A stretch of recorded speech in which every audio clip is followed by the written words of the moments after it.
नमस्कार दोस्तों, स्वागत है आपका CA GK classes YouTube channel में। चलिए दोस्तों, भारतीय संविधान की एमसीक्यू सीरीज में आज का आपका टॉपिक है भारत के राष्ट्रपति। राष्ट्रपति से संबंधित जो भी क्वेश्चन आपके एग्जाम में बार बार पूछे जाते हैं, उन्हें आज हम एमसीक्यू में कवर करेंगे। चलिए दोस्तों, अगर आपको वीडियो हेल्पफुल लगे तो वीडियो को लाइक जरूर कर देना और अपने दोस्तों को शेयर कर देना।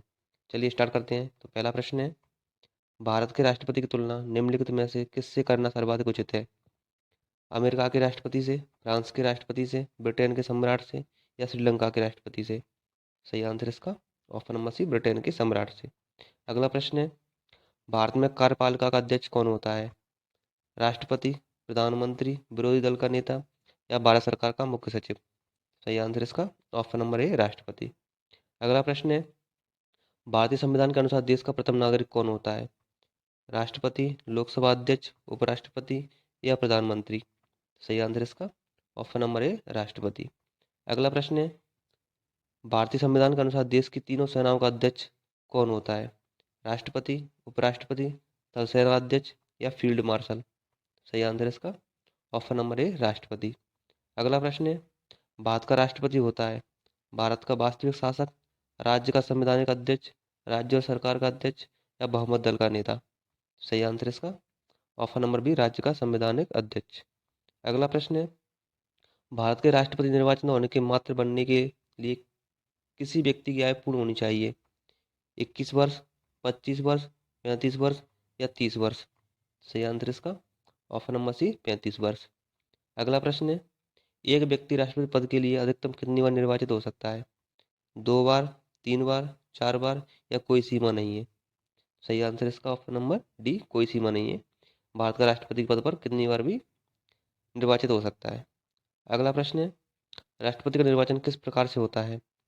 प्रत्यक्ष रूप से, अप्रत्यक्ष रूप से, मनोनयन द्वारा या कोई स्पष्ट प्रावधान नहीं है? सही आंसर इसका ऑप्शन नंबर बी, अप्रत्यक्ष रूप से। अगला प्रश्न है, राष्ट्रपति पद के निर्वाचन हेतु कौन सी पद्धति अपनाई जाती है? सूची पद्धति, संचय मत पद्धति, समानुपातिक प्रतिनिधित्व एवं एकल संक्रमणीय मत पद्धति या सापेक्ष बहुमत पद्धति? सही आंसर इसका ऑप्शन नंबर सी, समानुपातिक प्रतिनिधित्व एवं एकल संक्रमणीय मत पद्धति। अगला प्रश्न है, राष्ट्रपति पद के चुनाव संबंधी विवाद को किसे निर्देशित किया जाता है? संसदीय समिति को, लोकसभा अध्यक्ष को, निर्वाचन आयोग को या उच्चतम न्यायालय को? सही आंसर इसका ऑप्शन नंबर डी, उच्चतम न्यायालय को। अगला प्रश्न है, राष्ट्रपति के चुनाव के लिए प्रस्तावक एवं अनुमोदकों की कम से कम कितनी संख्या होनी चाहिए? 10-10, 20-20, 50-50 या 100-100?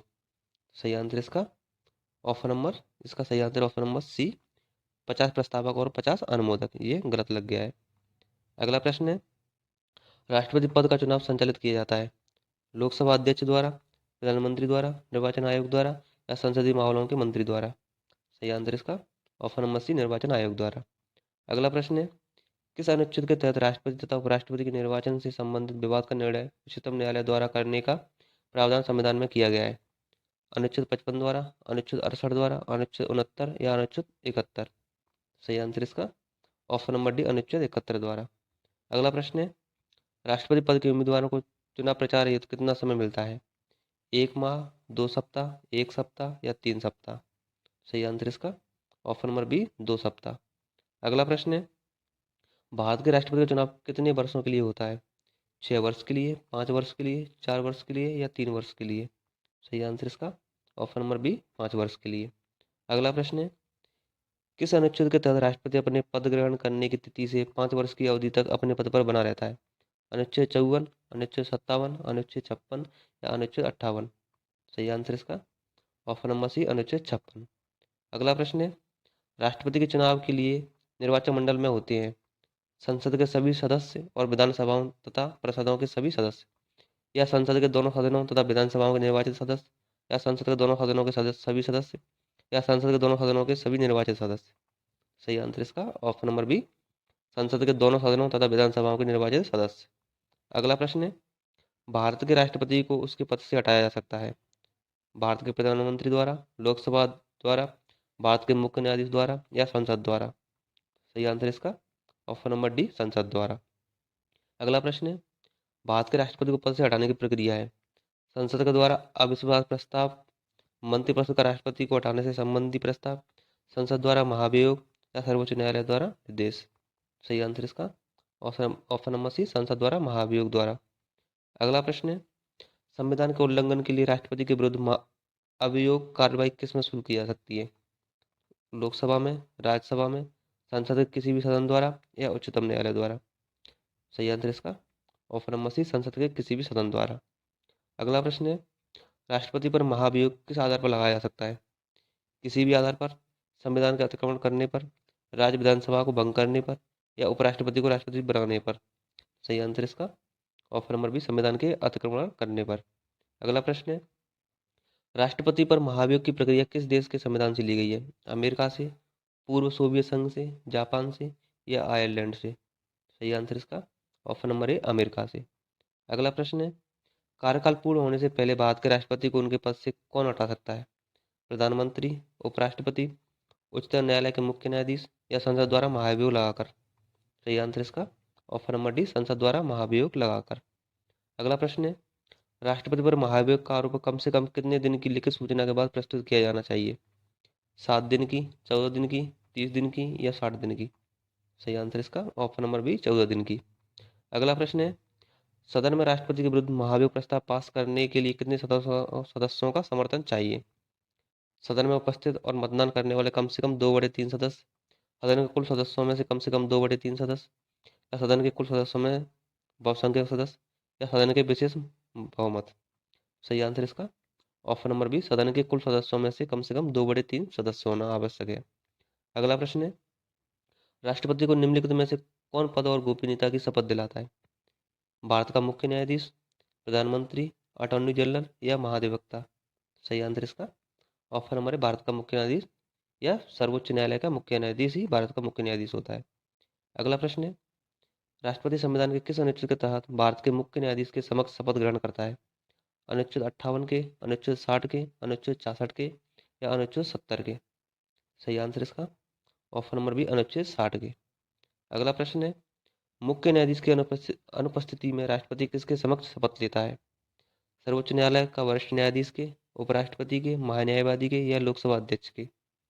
सही आंसर इसका ऑप्शन नंबर ए, सर्वोच्च न्यायालय का वरिष्ठ न्यायाधीश के।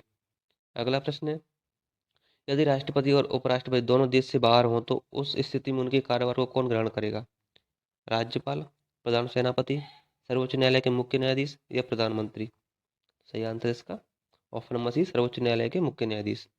अगला प्रश्न है, भारत का राष्ट्रपति अपना त्यागपत्र किसे संबोधित करता है? प्रधानमंत्री को, उपराष्ट्रपति को, लोकसभा अध्यक्ष को या भारत के मुख्य न्यायाधीश को? सही आंसर इसका ऑप्शन नंबर बी, उपराष्ट्रपति को। अगला प्रश्न है, राष्ट्रपति के त्यागपत्र की सूचना उपराष्ट्रपति किसको देता है? प्रधानमंत्री को, भारत के मुख्य न्यायाधीश को, लोकसभा अध्यक्ष को या भारत के महान्यायवादी को?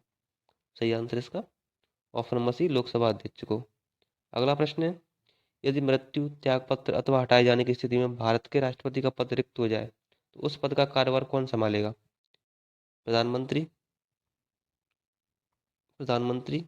उपराष्ट्रपति, भारत का मुख्य न्यायाधीश या इनमें से कोई नहीं?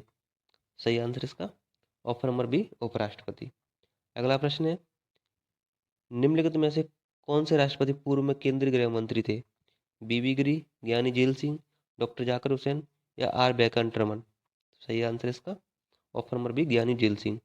अगला प्रश्न है, भारत के राष्ट्रपति निर्वाचित होने से पूर्व निम्न में से कौन उपराष्ट्रपति नहीं थे? Doctor S Radhakrishnan, doctor Zakir Hussain, V V Giri या ज्ञानी जेल सिंह? सही आंसर इसका option number D, Giani Zail Singh. अगला प्रश्न है, भारत के चौथे राष्ट्रपति थे V V Giri, doctor S Radhakrishnan, doctor Zakir Hussain या फखरुद्दीन अली अहमद? सही आंसर इसका चौथे राष्ट्रपति थे ऑप्शन नंबर है, बीबी गिरी। चलिए दोस्तों, आज की वीडियो यहीं समाप्त होती है। मिलते हैं अगली वीडियो में। अगर आपको वीडियो अच्छी लगी हो तो वीडियो को लाइक करें और अपने दोस्तों को शेयर करें। अगर आप हमारे यूट्यूब चैनल पर नए हो, चैनल को सब्सक्राइब करें और बेल आइकन को जरूर प्रेस करें, जिससे आपको नई वीडियो का नोटिफिकेशन तुरंत मिल सके। धन्यवाद दोस्तों।